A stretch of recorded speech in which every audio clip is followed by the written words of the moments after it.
ছোট ভাই আমার, বোন আমার, প্রতিজ্ঞা করো, বাপ মরবে, মা মরবে, ভূমিকম্প হবে, সিডর হবে, এই পৃথিবী লন্ড ভন্ড হয়ে যাবে, বেঁচে আছি মানি ফজরের 2 পড়তেই হবে। বেঁচে আছি মানে জোহর, আসর, মাগরিব, ইশা পড়তেই হবে। একটু আগে সিগারেট খেয়েছি, একটু পরে আজান হয়েছে, নামাজ পড়তে হবে। একটু আগে পর্নোগ্রাফি, উলঙ্গ সিনেমা দেখেছি, একটু পরে আজান হয়েছে, নামাজ পড়তেই হবে। ঘুমের মধ্যে কাপড় চোপড় নষ্ট হয়েছে, মা জানে, বাপ জানে, ভাবি জানে, বোন জানে, সবাই জানে। এখন গোসল করলে সবাই বুঝবে কেন গোসল করছো। সবাই বুঝলে বুঝুক, না বুঝলে নাই। আরে বুঝলেই কি না বুঝলেই কি, আমার কাপড় নষ্ট হয়েছে, গোসল আমার ফরজ হয়েছে, আমি গোসল করবো, নামাজ পড়বো।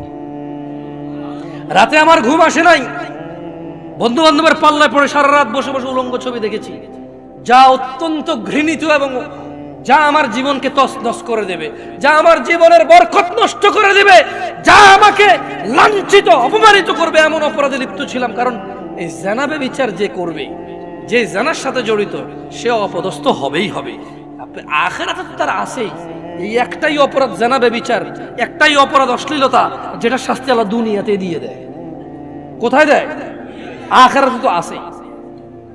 সারা রাত উলঙ্গ ছবি দেখেছো, দেখে নিজের জামা কাপড় নষ্ট করেছো, অপবিত্র করেছো নিজেকে, অসুবিধা নাই। গুনাহ যা হওয়ার হয়ে গেছে, গুনাহ নিয়ে পড়ে থাকলে চলবে না। গুনাহ যা হওয়ার হয়ে গেছে, গুনাহ নিয়ে পড়ে থাকলে চলবে না। যাও গোসল করো, ফজরে আযান হয়েছে, সালাতে যাও, 2 রাকাত সুন্নাত পড়ে আল্লাহর কাছে ক্ষমা চাও, 2 রাকাত ফরজ পড়ে আল্লাহর কাছে ক্ষমা চাও। আর দেখবা না, প্রতিজ্ঞা করো। আবার দেখে ফেলেছো, অসুবিধা নাই, জোহর আযান হয়েছে, যাও মসজিদে, যাও গোসল করে 2 রাকাত নামাজ পড়ো, আল্লাহর কাছে ক্ষমা চাও, প্রতিজ্ঞা করো। আর দেখবা না। আবার দেখে ফেলেছো, অসুবিধা নাই, পরের ওয়াক্ত আযান হয়েছে, যাও মসজিদে যাও। কারণ মনে রাখবা, সকল অপরাধ গুনাহ নামাজ যদি ছুটে যায় কুফরিয়া শিরকি হয়ে যাবে, ছাড়া যাবে না নামাজ। আমি কি বুঝাইতে পেরেছি? তোমরা কি, আমি যে জন্য আসছি, আমি কি তোমাদেরকে কোনো মেসেজ দিতে পারছি? পারছি তো? তাহলে এবার আমি বিদায় নেই। জাযাকুমুল্লাহ খায়র ওয়া আহসানাল জাযা।